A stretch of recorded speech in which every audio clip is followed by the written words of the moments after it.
ورح سنة رئي خيالو فرايحنا أي قزاء زبالة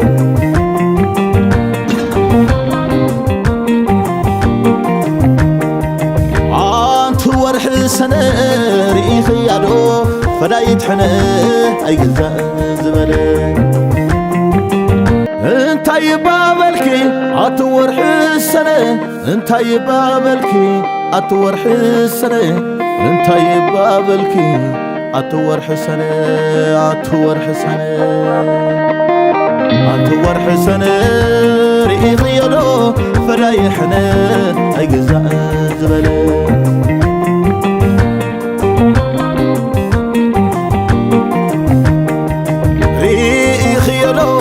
فدايحنا بجهز وزخون ريقي خيالو وعرو فداي أي قزاء بهاد ريقي خيالو تمجقالو بجهز بمزخون ريقي خيالو تمزويلو أما أدخلهم زعم قسانو قسانو قسانو أتمجقالو نبرايكو تشنكم تعلم قسانو قسانو قسانو ታደሰ ወረደ ፕሬዝዳንት ግዚያው ምምሕዳር ትግራይ ዝኸበርካ ጀነራል ፍስሓ ኪዳኑ ሓላፊ ቢሮ ጸጥታን ሰላምን ትግራይ ዝኸበርካ ኣይተ ሽሻይ ግርማይ ዋና መሓዳሪ ዞባ ማእኸልን ኣባል ማእኸላይ ኮሚቴ ሕወሓትን ዝኸበርካ ጀነራል ምግበይ ሃይለ ኣዛዚ ምዕራብ ግንባር ሰራዊት ትግራይ ዝኸበርካ ጀነራል ማሾ በየነ ኣዛዚ ሰሜን ምዕራብ ግንባር ዝኸበርኩም ኣዘዝቲ ኣርምታት ኮራትን ዝኸበርኩም ዝኸበሩ ኑሮኢድ ጎዲፋ መርሃ ሓላፊ ርእሰ ኣድባራት ወገዳማት ማርያም ጽዮን ዝኸበርኩም ስድራ ስዋዕትን ጉዳኣት ኩናትን ሃርበኛታት ተጋደልቲ ትግራይን ዝኸበርኩም መራሕቲ ሃይማኖት ዝኸበርኩም ማሕደርቲ ዞባታት ዝኸበርኩም ኣብ ማሕደርትን ከንቲባታትን ወረዳ ዞባ ማእኸል ዝኸበርኩም ህዝብን ምምሕዳርን ከተማ ኣኽሱምን ላዕላይ ማይጨውን ዝኸበርኩም ተመዛበልቲ ዞባ ምዕራብ ትግራይ ዝኸበርኩምን ዕዱማት ተጋይሽ እንኳዕ ን37 ዝኽሪ ሰማዕታት ንምዝካር ኣብፅሕና እንትብል ብዝለዓለ ክብረት እናገለፅኩ ናብታ ክብርትን መንነትናን ተጋሩ ሓቂፋ ዝሓዘት ጥንታዊት ታሪኻዊት መዕረፊ ሰማዕታት ትግራይ ቅድስቲ ከተማ ኣኽሱም እንኳዕ ዳሕና መጻኹም ክብል ይፈቱ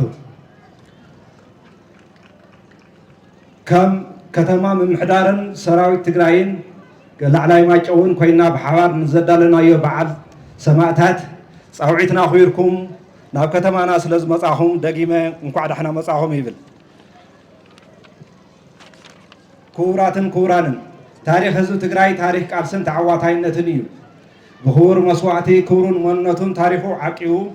ናይ ባዕሉ ባህግን ድልየትን ባዕሉ ዝውስን ባዕሉን ዋዕሉ ዝመሓደር ታሪኻዊ ህዝቢ እዩ ታሪክ ጥንታውያን ኣኽሱማውያን እውን እዚ ታሪክ እዚ ዝነግረና ሓቂ እዩ ኣብ ዝሓለፈ 17 ዓመታት ብውድብ ሕወሓት ዝምራሕ ብረታዊ ቃልሲ ህዝቢ ትግራይ ኣብ እንግድዑ ተዳዕኒኑ ዝነበረ ብሄራውን ደርባውን ጭቆና ንምቕንጣጥ ነቲ ዋርድያን ድሕረትን ዝኾነ ስርዓት ደርግን ምድምሳስ ዝተኸፈለ መስዋዕት ተጋሩ ኣብ ታሪክ ትግራይ ዝለዓለ ቦታ ኣለዎ ህዝቢ ትግራይ ከም ህዝቢ ኣብ ማዕርነት መሰረት ዝገበረ ብሕገ መንግስቲ ዝምራሕ ህዝባዊ ስርዓት ክትከል ክቡር መስዋዕቲ ዝኸፈለ ህዝቢ እዩ ልላው ግዛት ትግራይ ኣብ ሓደጋው ዝወደቐሉ እዋን ዝተኸፈለ ክባር መስዋዕቲ እውን ህያው ታሪክ ተጋሩ ሰማዕታትና እዩ ኣብ ዝሓለፈ 5 ዓመታት ህዝቢ ትግራይ ከም ህዝቢ ካብ ገጽ ምድሪ ንምጥፋእ ካብ ታሪክ ዓለም ክስረዝን ክጠፍእን ካብ ሕልና ደቂ ሰባት ክሕካኽ ዝተኣወጀና ዝተተግበረን ዝትግበር ዘሎን ጀነሳይዳዊ ናይ ፅንተት ወራር ተፈፂሙሉ እዩ ነዚ ንምምካት ንምዕጋትን ብመሪሕ ውድብ ሕወሓት ዝምራሕ ህዝባዊ መኸተ ኣብ ግንባርን ደጀንን ኣብ ውሽጥን ደገን ከም ህዝቢ ዓለም ዘስደመመ ክባር መስዋዕቲ ከፊሉ ዓለም ናብ ዘተ ክትመፅእ ዘስምምዕ ተኽሲ ጠጠው ንምባል ኣገዲዱ ክፍረም ዝገበረ ታሪኻዊ ወርቃዊ ታሪክ ኣመዝጊቡ እዩ ናብዚ ንምብፃሕ ዝተኸፈለ ክቡር መስዋዕቲ ንዘለኣለም ህያው ኮይኑ ዝነብር ኣብ ታሪክ ትግራይ ዝለዓለ ቦታ ሒዙ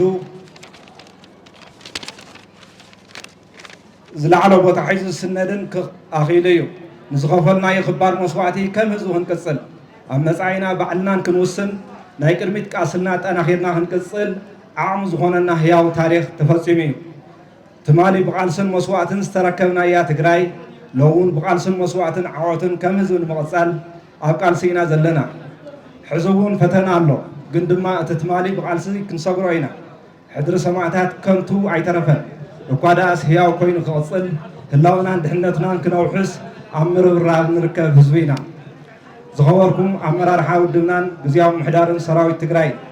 ትግራይ መንደር ወይ ወረዳ ሓደ ውስን ከባቢ ኣይኮነትን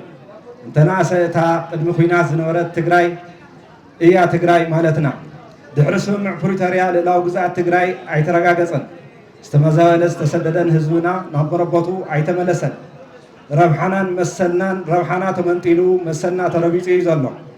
ህዝቢ ይፀንት እዩ ዘሎ እዚ ዞባ ምዕራብ ትግራይ ከም ህዝቢ ተወቲኑ ክፉእ ግዜ ይሕልፍ ኣሎ ናብ መረበትና መልሱና ዝብል ድምፂ ተመዛበልቲ ድምፂ መላእ ትግራዋይ ፈታዊ ተጋሩን እዩ እዚ ድምፂ ሰላም እምበር ድምፂ ኩናት ኣይኮነን ተመዛበልቲ መለሱ እንትንብል ሰላም ኢና ንደሊ ብሄራዊ ዕርቂ ኢና ዝደሊ እናበሉ ኣብ ዕንክሊል ከንውሩናን ብወቢልና ድማ ክንበርስ ኣጀንዳ ፀላእቲ ዝተሸከሙ ሓይልታት ዘደናግሩሉ ሓሳብ ስለ ዝኾነ ዓቕምና ወዲብና ክንቃለሶን ብተግባር መልክዕ ክሕዝን ክንውስንን ክንቃለሶን ይግባእ ዝብል መልእኽቲ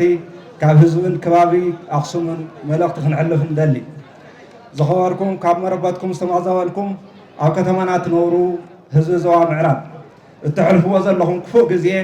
ከም ህዝቢ ንርድኦ ጥራሕ ዘይኮነስ ስቃይኩም ስቃይና ሞትኩም ሞትና እዚ ህዝቢ ዘየብሉ ትግራይ ኮይና ክትቅፅል ከም ዘይትኽእል ኣፀቢቕና ንፈልጦ ሓቂ እዩ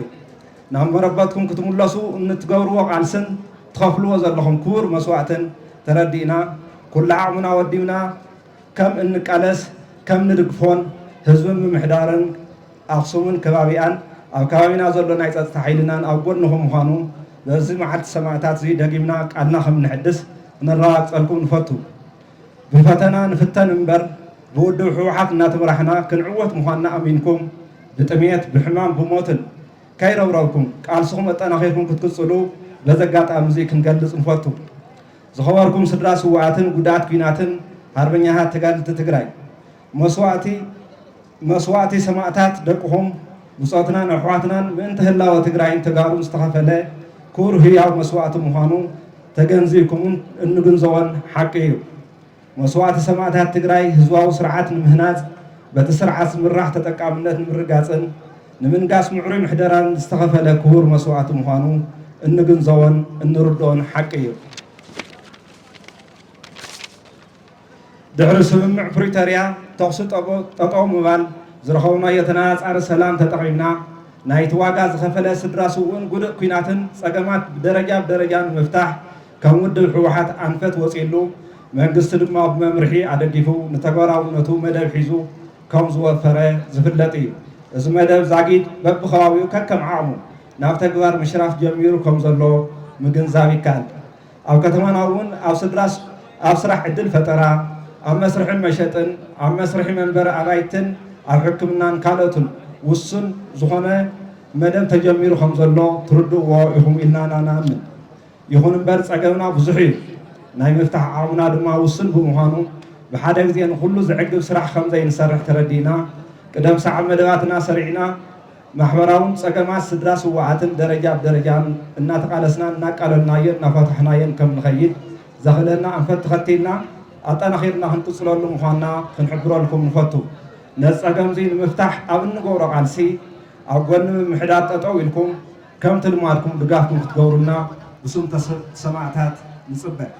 ንሰላምን ድሕነትን ዝፃወሩ ምንቅስቃሳት ከም ህዝቢ ኣብ እንገብሮ ቃልሲ ቅድመ ግንባር ኮይንኩም ክትቃለሱ ብሽም ሰማዕታት ደጊምና ክንሕብር ንፈቱ ዝኸበርኩምን ዝኸበርክንን ተሳተፍቲ እዚ ዕለት ከም ተጋሩ ክንቅፅል ከም ተጋሩ ኣብ ክብርናን መንነትናን መሰረት ዝገበረ ኣብ ረብሓ ትግራይ ዝሸኸለ ሓድነት ተጋሩ ክጠናኸር ክንቃለስ ይግባእ ትግራይ ናይ ሰማዕታትን ናይ ህልዋትን እያ ብተናፀል ከይንጠፍእ ብሓባር ዓቕምና ወዲብና ክንቃለስ ኣለና ዝብል መልእኽቲ ክሕልፍ ይደሊ ዘላለማዊ ክብርን ሞገስን ንሰማዕታትና ይቕኒየለን